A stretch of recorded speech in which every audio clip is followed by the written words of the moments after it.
Assalamualaikum warahmatullahi wabarakatuh.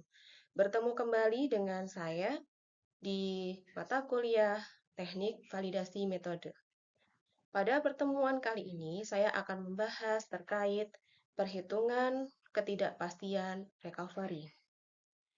Pada pertemuan sebelumnya, kita sudah belajar tahapan-tahapan di dalam penentuan ketidakpastian pengukuran.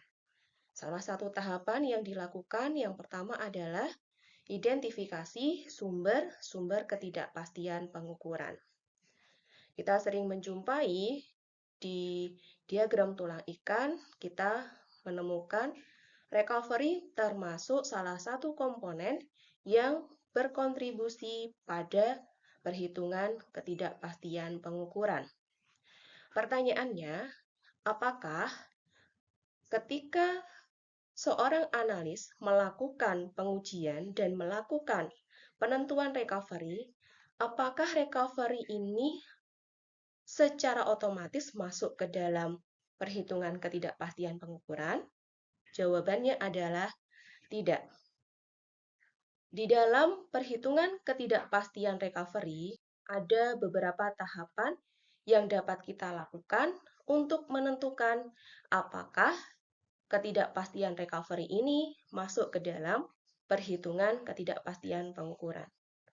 Yang pertama yang harus kita lakukan adalah menghitung nilai ketidakpastian baku yang ditentukan dari nilai standar deviasi dari pengulangan pengukuran recovery. Setelah itu, baru kita tentukan ketidakpastian baku recovery dengan cara nilai SD tersebut dibagi dengan akar N. N di sini adalah jumlah pengulangan pengukuran. Selanjutnya, kita hitung T hitung. Bagaimana caranya? 1 dikurangi recovery dibagi mu recovery. Recovery di sini adalah nilai recovery dalam bentuk desimal. Misal kita peroleh nilai recovery rata-rata 90%, maka kita cantumkan di sini nilainya adalah 0,9. Setelah itu, kita lakukan penarikan kesimpulan. Bagaimana cara penarikan kesimpulan? Untuk menentukan recovery masuk dalam perhitungan ketidakpastian pengukuran atau tidak. Yang pertama, kita perlu tetapkan terlebih dahulu bahwa penarikan kesimpulan dapat dilakukan dengan membandingkan nilai T hitung dan T critical dengan derajat kebebasan N-1 di mana N adalah pengulangan pengukuran.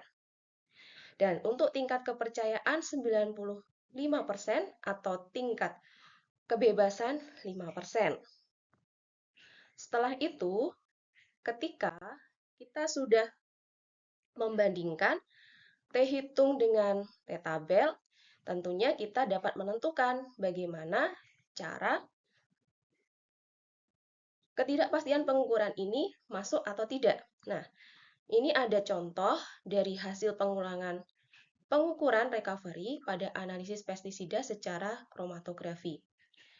Hasil pengulangan pengukuran recovery pada analisis pestisida secara kromatografi dilakukan sebanyak 42 kali pengulangan.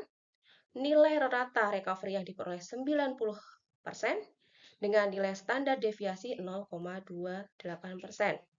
Pertanyaannya, tentukan apakah recovery masuk ke dalam perhitungan ketidak.